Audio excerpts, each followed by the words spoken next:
പിന്നെ മിസ്റ്റർ സാജൻ, ഈ വീഡിയോ ഇട്ടിട്ട് കുറച്ച് ദിവസമായി. ഞാൻ കുറച്ച് തിരക്കിലായതുകൊണ്ട് അല്പം വൈകിപ്പോയി. Very sorry. മറുപടി തരാം. ഞാൻ ആക്ച്വലി ചൈനയിൽ നിന്ന് ജപ്പാനിലേക്ക് പോയിക്കൊണ്ടിരിക്കുകയാണ്. കപ്പലിലാണ്, വെള്ളത്തിലാണ്. അതുകൊണ്ട് ആണ് കുറച്ച് വൈകിപ്പോയത്.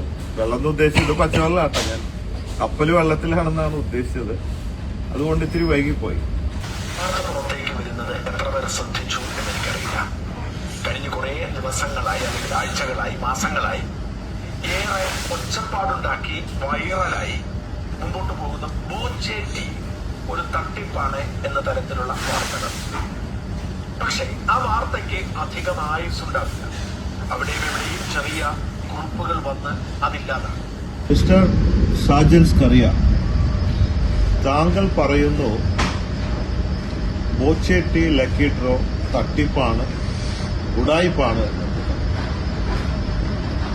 ദയവ് ചെയ്ത് എന്താണ് ഇതിലെ തട്ടിപ്പ് എന്ന് എനിക്ക് പറഞ്ഞു തന്നാൽ വളരെ ഉപകാരമായി. അങ്ങനെ ഉണ്ടെങ്കിൽ തീർച്ചയായിട്ടും എനിക്ക് അത് തിരുത്താലോ. ഞാൻ എന്താ ചെയ്യുന്നത്? നല്ല ഒന്നാം തരം ചായ കൊടുക്കുന്നു. ഞാൻ ഈ എസ്റ്റേറ്റും ഫാക്ടറിയൊക്കെ 1000 ഏക്കർ AVT ഗ്രൂപ്പിൽ നിന്നാണ് വാങ്ങിയത്. AVT കേരളത്തിൽ നന്നായിട്ട് വിറ്റുകൊണ്ടിരിക്കുന്നു. ഞാൻ അതേപോലെ നല്ല ടേസ്റ്റിൽ അതിൽ കുറച്ചും കൂടെ സ്ട്രോങ് ആക്കിയിട്ട് അടിപൊളിയായിട്ട് സാധനം ഇറക്കി ഒരാൾ ഇതുവരെ കുറ്റം പറഞ്ഞിട്ടില്ല. മിസ്റ്റർ സാജനും ഒന്ന് അത് വാങ്ങി കുടിച്ചിട്ട് ഒരു അഭിപ്രായം പറയണം, ആത്മാർത്ഥമായിട്ട് എന്നായിരിക്കും. താങ്കൾ നല്ലതാണെങ്കിൽ നല്ലത് പറയുമെന്ന് ഞാൻ വിശ്വസിക്കുന്നു. അതുകൊണ്ട് പറയാം, ഒന്ന് കഴിച്ചു നോക്കാം. അപ്പോൾ ടീയെ കുറിച്ചിട്ട് ഒരു പ്രശ്നം ഇതുവരെ ആരും പറഞ്ഞു. 2, സെയിൽസ് പ്രൊമോഷനായിട്ട് ഞാൻ ദിവസേന 10 ലക്ഷം രൂപ കൊടുക്കുന്നുണ്ട്. ഈ 40 രൂപയുടെ ബോച്ചേട്ടി വാങ്ങുമ്പോൾ 100 ഗ്രാം വില 40 രൂപയാണ്. 38 രൂപ തൊട്ട് 100 രൂപ വരെ വാങ്ങണവരുണ്ട്. പിന്നെ അതും വിട്ടിട്ട് 5000-ന്റെയും 10,000-ന്റെയും ഒക്കെ ഉണ്ട്. അതൊക്കെ പോട്ടെ. മാർക്കറ്റ് റേറ്റിൽ നല്ല ടീ 40 രൂപയ്ക്ക് കൊടുക്കും. ഒരു തെറ്റുമില്ല. കൂടാതെ ഈ ഒരു 40 രൂപയ്ക്ക് വാങ്ങുമ്പോൾ ഒരു റാഫിൾ ഡ്രോ ടിക്കറ്റ് കൊടുക്കുന്നുണ്ട്. ലക്കി ഡ്രോ ടിക്കറ്റ് ഫ്രീ ആയിട്ടാണ് കൊടുക്കണം. പൈസയ്ക്കല്ല, ടിക്കറ്റ് ഫ്രീ ആണ്. ഇത് ചായ കച്ചവടം, ലോട്ടറി കച്ചവടം. ദിവസേന രാത്രി 10:30 നറുക്കെടുപ്പില് 10 ലക്ഷം രൂപ. 13,704 പേർക്കാണ് ക്യാഷ് പ്രൈസ്.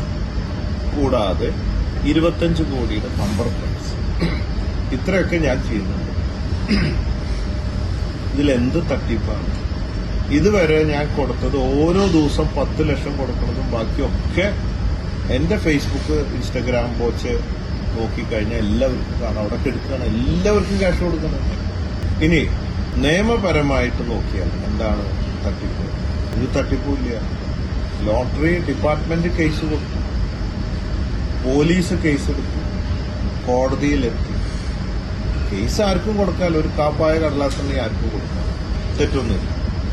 പക്ഷെ കോടതി ഇവിടെ എന്താണ് പറയണത്? ഈ കോടതിയുടെ കടലാസ് നോക്കൂ, എന്താ പറയണത് എന്നുള്ളത് അവിടെ ഓർഡർ ഭാഗത്തൊന്ന് വായിച്ചു നോക്കാതെ അവിടെ ആർക്കും അത് സൂം ചെയ്ത് നോക്കാവുന്നതാണ്. സെക്ഷൻ 2B നിയമപ്രകാരം ഇത് ലോട്ടറിയിൽ പെടുന്നില്ല എന്നാണ് കോടതിയിൽ നിന്നുള്ളത്. കോടതി കടലാസ, ഞാനല്ല പറയുന്നത്. അപ്പൊ ലോട്ടറി ബിസിനസ് അല്ല ഇത്, സെയിൽസ് പ്രൊമോഷനാണ്. ലോട്ടറിയുടെ ഡെഫിനേഷൻ അതിൽ പറയുന്നുണ്ട്, വായിച്ചു നോക്കിയാൽ അറിയാം. ടിക്കറ്റ് പൈസയ്ക്ക് വിൽക്കുന്നതിനെയാണ് ലോട്ടറി എന്ന് പറയുന്നത്. കേരള ഭാഗ്യക്കുറി ടിക്കറ്റ് വിൽപ്പനയാണ്, പ്രോഡക്റ്റ് ഇല്ല, അത് ലോട്ടറിയാണ്. അത് ഗവൺമെന്റിന് മാത്രമേ അവകാശമുള്ളൂ കേരളത്തില്. പിന്നെ മഹാരാഷ്ട്ര, ഗോവ, അങ്ങനെ പല സ്റ്റേറ്റിലും ലോട്ടറി തന്നെ നമുക്ക് നടത്താം, ലൈസൻസ് കൊടുക്കുന്നു. കേരളത്തിലില്ല. അതുകൊണ്ട് നിയമം വിട്ടൊന്നും ചെയ്യാൻ ഞാൻ തയ്യാറാണ്. ഇത് 2 സുപ്രധാന വക്കീൽമാരിൽ നിന്ന് ലീഗൽ അഡ്വൈസ് എടുത്തിട്ടാണ് ഞാൻ ചെയ്തത്. എന്റെ ഇഷ്ടത്തിന് മണ്ടത്തരം കാണിക്കാൻ ചാടി കയറി ചെയ്തതല്ല. ഒരു നിയമവ്യവസ്ഥയും ഞാൻ ലംഘിക്കാറില്ല. അങ്ങനെ ലംഘിച്ചിട്ട് എത്ര കാലം മുമ്പോട്ട് പോകാൻ പറ്റും? ഒരു പ്രൊഫഷണൽ ബിസിനസ്, ഒരു ബ്രാൻഡഡ് ആയിട്ടുള്ള ഒരു ബിസിനസ് ഗ്രൂപ്പ് അങ്ങനെ ചെയ്യുമോ താങ്കൾ വിചാരിക്കുന്നുണ്ടോ? ഇല്ല. അപ്പൊ ഇതാണ് ഇതിന്റെ നിയമം. ഇവിടെ ആ കോടതിയുടെ കടലാസ് വായിച്ചു നോക്കിയാൽ മനസ്സിലാവും. ഇതിപ്പോ ഞാൻ മാത്രമൊന്നും ചെയ്യുന്നതല്ല, ഇറ്റ്സ് ഇന്റർനാഷണൽ പ്രാക്ടീസാണ്. ചിലവര് കാറ് കൊടുക്കണു, സ്വർണം കൊടുക്കണു, പല മിക്സി കൊടുക്കണം. അങ്ങനെ ഒരുപാട് പേര്, ആയിരക്കണക്കിന് ബിസിനസ്സുകാർ കേരളത്തിൽ തന്നെ ഇത് ചെയ്തുകൊണ്ടിരിക്കുന്നുണ്ട്. ഇവരൊക്കെ പേരുകൾ എടുത്തു കഴിഞ്ഞാൽ അപ്പൊ ഞാൻ ചെയ്യുമ്പോൾ ഇത് തട്ടിപ്പും, മറ്റുള്ളവർ ചെയ്യുമ്പോൾ പുണ്യകർമ്മമായിട്ട് മാറും. ബിസിനസ്സുകാർക്ക് ജീവിക്കണ്ടേ കേരളത്തില്, ബിസിനസ് ചെയ്യണ്ടേ കേരളത്തില്, ഗവൺമെന്റ് അതും സപ്പോർട്ട് ചെയ്യണ്ടേ നിയമപരമാണെങ്കിൽ.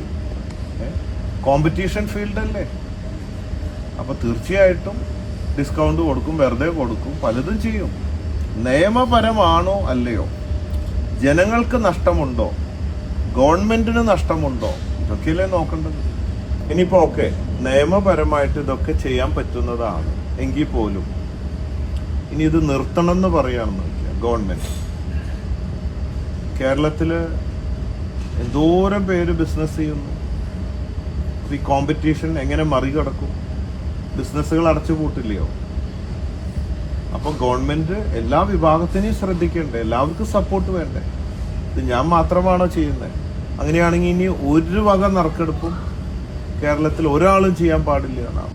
മിസ്റ്റർ ഷാജൻ, താങ്കൾ ഈ കോടതിയുടെ ഈ കടലാസ് കണ്ടിട്ടില്ല എന്ന് തോന്നുന്നു. ഈ കേസിനെതിരെ കോടതി എന്താണ് പറഞ്ഞിരിക്കുന്നത്?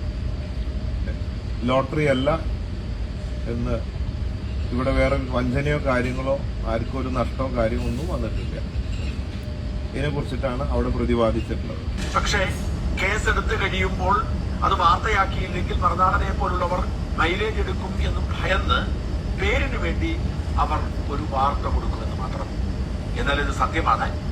ബോച്ചെ ടീയുടെ പേരിൽ വലിയ തട്ടിപ്പ് നടക്കുന്നു എന്ന് പറഞ്ഞ് കേരള ലോട്ടറി വകുപ്പിന്റെ ഒരു അസിസ്റ്റന്റ് ഡയറക്ടർ, മേപ്പടി, വയനാട്ടിലെ അസിസ്റ്റന്റ് ഡയറക്ടർ പരാതി കൊടുത്തു. പരാതിയിൽ പ്രഥമ ദൃഷ്ടിയ കഴമ്പുണ്ട് എന്ന് കണ്ടെത്തിയ വയനാട് പോലീസ് ബോബി ചെമ്മണ്ണൂരിനെ പ്രതി ചേർത്ത് വ്യാജ ലോട്ടറി നടത്തിപ്പ്, വഞ്ചന അടക്കമുള്ള വകുപ്പുകൾ ചേർത്ത് കേസെടുത്തിരിക്കുന്നു. പിന്നെ താങ്കൾ പറയുന്നു ബോബി ചെമ്മണ്ണൂരിനെതിരെ കേസില്ലാത്ത ആരാ ഈ ലോകത്തുള്ളത്? പ്രധാന സ്ഥാനത്തിരിക്കുന്ന എല്ലാവർക്കെതിരും കേസുണ്ട്. കേസ് ആർക്ക് വേണമെങ്കിലും ഒരു കാപ്പായ കടലാസുണ്ടെങ്കിൽ കൊടുക്കാം. പക്ഷേ അതിനുശേഷം കോടതി എന്താ പറയണേന്ന് ഞാൻ കാണിച്ചില്ലേ? അതെന്താ നോക്കാത്തത്? കേസ് എടുത്തു എന്ന് മാത്രമല്ലേ ഉള്ളൂ. അത് കോടതിയുടെ മറുപടി എന്താ? ഇവിടെ തട്ടിപ്പും വെട്ടിപ്പും ഇല്ല, അത് ലോട്ടറി അല്ല എന്ന് കോടതി പറഞ്ഞു. ഞാൻ കോടതി കടലാസല്ലേ കാണിക്കുന്നത്, ഞാനല്ല സംസാരിക്കുന്നത്. ഞാൻ രേഖാമൂലമാണ് സംസാരിക്കുന്നത്. അപ്പൊ കേസ് ഉണ്ടോ എന്നുള്ളതല്ല, നമ്മൾ ചെയ്യുന്ന പ്രവൃത്തി എന്താണ്, സത്യസന്ധമാണോ നിയമപരമാണോ എന്ന് കോടതിയും ജനങ്ങളുമാണ് ഇവിടെ പറയുന്നത്. അല്ലെങ്കിൽ തന്നെ ഈ ബോച്ചെ ടി ലക്കി ഡ്രോയെ കുറിച്ച് താങ്കളല്ലാതെ ഒരാള് പോലും ഇവിടെ ഇതിനെ മോശമായിട്ട് പറഞ്ഞിട്ടില്ല. എല്ലാവരും പറയുന്നത് ഞങ്ങൾക്ക് ചായപ്പൊടി, നല്ല ചായപ്പൊടി കിട്ടി, ഒന്നാം തരം, 40 രൂപയെ വിലയുള്ളൂ, മാന്യമായ മാർക്കറ്റ് റേറ്റിനാണ് വിൽക്കുന്നത്. കൂടാതെ ഇഷ്ടംപോലെ സമ്മാനങ്ങളും പ്രോത്സാഹന സമ്മാനങ്ങളും ലഭിക്കുന്നു. ഇതൊരു ഗുണമാണെന്ന് പറയണം. താങ്കൾ മാത്രമേ ഇതിനെ എതിർത്തിട്ടുള്ളൂ. താങ്കൾ ഞാൻ ചെയ്യണ എല്ലാത്തിനെയും എതിർത്തിട്ടുണ്ട്. ഇന്ന് വരെ ഒരു കാര്യം പോലും, ഞാൻ ജനിച്ച് ഇന്ന് വരെ ഞാൻ ചെയ്തിട്ടുള്ള ഒരു കാര്യത്തെ കുറിച്ച് പോലും താങ്കൾ അഭിനന്ദിച്ചിട്ടില്ല. എന്ന് മാത്രമല്ല, ഒക്കെ മോശമായിട്ടുണ്ട്, ഇതൊക്കെ ചെയ്തത് തട്ടിപ്പായിട്ടാണ് താങ്കൾ പറയുന്നത്. താങ്കൾ പറയുന്നു ചായപ്പൊടി കിട്ടുന്നില്ല, അതും തട്ടിപ്പാണ്. ഇതിന്റെ വെബ്സൈറ്റിലും റൂൾസ് ആൻഡ് റെഗുലേഷൻസ് കണ്ടീഷൻസിലും ഒക്കെ പറഞ്ഞിട്ടുണ്ട് ഇത് സാധാരണ രീതിയിലുള്ള ഒരു കച്ചവടമല്ല. ഭയങ്കര ഡിമാൻഡാണ് ചായപ്പൊടിക്ക്, ഒരുപാട് പേര് വാങ്ങുന്നുണ്ട്. അതുകൊണ്ട് സ്റ്റോക്ക് എത്ര കൊടുത്തിട്ടും തീർന്നു പോകുക സ്വാഭാവികമാണ്. നല്ല പ്രോഡക്റ്റ് പെട്ടെന്ന് തീർന്നു പോകും. അപ്പൊ അവിടെ എഴുതി വെച്ചിട്ടുണ്ട്, ചായപ്പൊടി വാങ്ങുന്നതിന് മുമ്പ് സ്റ്റോക്ക് ലഭ്യമാണോ എന്ന് ഉറപ്പി വരുത്തിയതിന് ശേഷം മാത്രം വാങ്ങിയാൽ മതി എന്ന് പറഞ്ഞിട്ടുണ്ട്. പിന്നെ ചായപ്പൊടി വാങ്ങുന്നവർക്കൊക്കെ ചിലവർക്ക് ചില ഏരിയയിലൊക്കെ സ്റ്റോക്ക് കിട്ടുന്നുണ്ട്, ചിലർക്ക് ഒരാഴ്ച 2 ആഴ്ചയൊക്കെ വൈകുന്നുണ്ട്. പക്ഷേ വൈകിയാൽ അത് കിട്ടില്ല എന്നാണോ, അത് തട്ടിപ്പെന്നാണോ അർത്ഥം? അതിനെ അത് കിട്ടിയിരിക്കും, കിട്ടിക്കൊണ്ടേയിരിക്കുന്നുണ്ട്. ഇനി കുറച്ച് കഴിഞ്ഞാൽ പ്രൊഡക്ഷൻ കൂട്ടാൻ പോവുകയാണ്. അപ്പോൾ പെട്ടെന്ന് കിട്ടും. ഞങ്ങൾ ചെയ്യുന്നത് എന്താ, അവിടെ കൊടുത്തിട്ടുണ്ട്.